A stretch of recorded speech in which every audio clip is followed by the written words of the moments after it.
بسم اللہ الرحمن الرحیم۔ السلام علیکم۔ امید ہے کہ آپ سب ٹھیک ہوں گے۔ آج ہم آپ کے سامنے غسل کے فرائض بیان کریں گے۔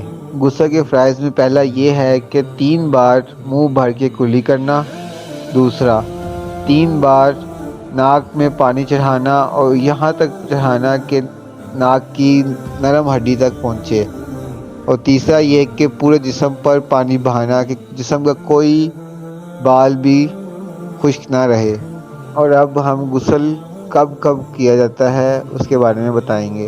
ایک تو غسل کرنا جمعۃ المبارک کے دن سنت ہے، دوسرا جب آپ حالت جنابت میں ہوں اس وقت غسل کیا جاتا ہے، فرض ہوتا ہے، اور تیسرا اور جب آپ کسی کو احتلام ہوا ہو تو اس وقت غسل کیا جاتا ہے پاکی حاصل کرنے کے لیے۔